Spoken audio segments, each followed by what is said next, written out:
Alyssa Alhadev, 14. Scott Bagel, 35. Martin Duque Anguiano, 14. Nicholas Dwarwitt, 17. Aaron Face, 37. Jamie Gutenberg, 14. Chris Hickson, 49. Luke Hoyer, 15. Kara Loughran, 14. Gina Montalto, 14. Joaquin Oliver, 17. Elena Petty, 14. Meadow Pollock, 18. Helena Ramsey, 17. Alex Schachter, 14. Carmen Schenthrop, 16. Peter Wang, 15. These are the 17 Parkland shooting victims that lost their lives to a Second Amendment mass shooting madman. They lost their lives because someone used their Second Amendment right to purchase a killing machine, essentially.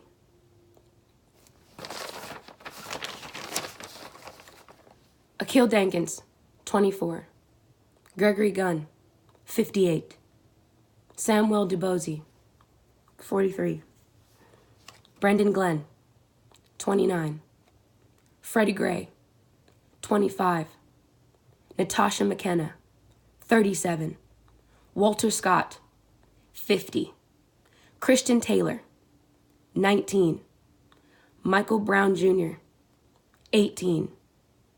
Ezell Ford, 25. Eric Garner, 43. Akai Gurley, 28. Laquan McDonald, 17. Tamir Rice, 12. Dontre Hamilton, 31. John Crawford III, 22. Dante Parker, 36. Tanisha Anderson, 37. Rumaine Bribson, 34. Jermaine Reed, 36. Tony Robinson, 19. Philip White, 32. Eric Harris, 44. Kennedy Watkins, 18. Patrick Harmon, 50. Sandra Bland, 28. Alton Sterling, 37. Philando Castile, 20. He was 32. Sorry. Stephon Clark,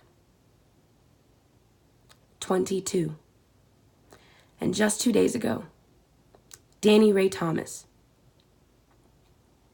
These are the victims that have lost their lives to police brutality over the last at least 4 years, whose perpetrators have never seen a day inside of a cell like Nicholas Cruz will, whose murderers were not just Second Amendment citizens. They were not Second Amendment wielding citizens. They were Second Amendment citizens that were sworn to protect us. No scream too loud. No amount of emotion too much. And still, we talk about police brutality as though it is not one of the forefront issues of gun violence.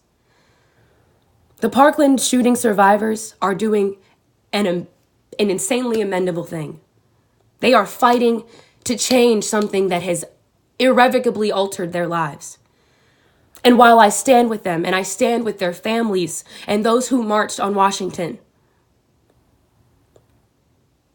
I, along with every person of color who has had to deal with gun violence since before they could breathe, implore you to understand that police brutality is the forefront of this issue, is a forefront of this issue.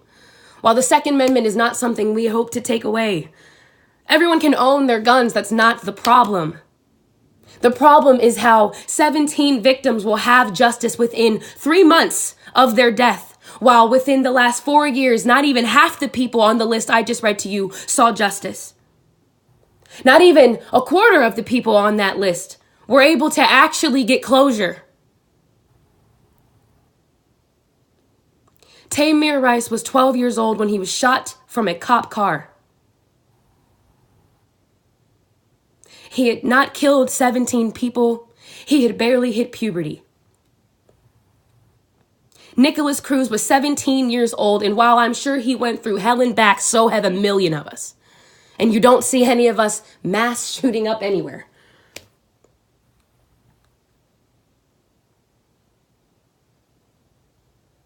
As a person of color, our screams have been ignored for far too long. Our cries and our torment have gone ignored for far too long. And quite frankly, the Parkland survivors have done more than I can even thank them for bringing this subject into the spotlight with them. So for those of you who do not know how to check your privilege, follow their example. People of color, cities like Chicago and South Los Angeles, even my hometown, Pittsburgh, we have seen gun violence since we have been able to breathe. We have seen lockdowns and shootings and gang violence for far too long. And even worse, we have seen the deaths of our citizens, our brothers and sisters, die at the hands of those who swore to protect us.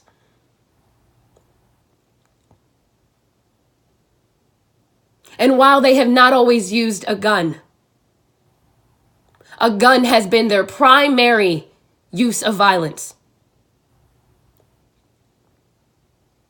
They shoot first and ask questions later, and by the time we get a question asked, we are long dead. The blood has long left our faces, the melanin has long cleared from our bodies.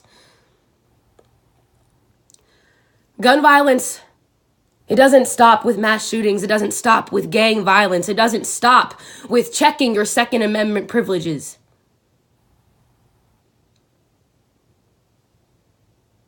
Police brutality has been far bigger of a gun violence issue for my life than mass shootings have.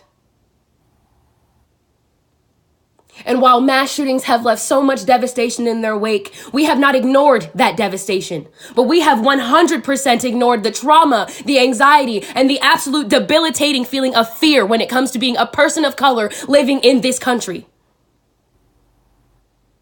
I am more likely to die at the hands of a police officer than a fucking mass shooting weapon. But no one talks about that. No one's talked about it. To the Parkland survivors, I thank you for your courage. I thank you for your bravery. I thank your families for taking a stand against something that has been so ignored for so long.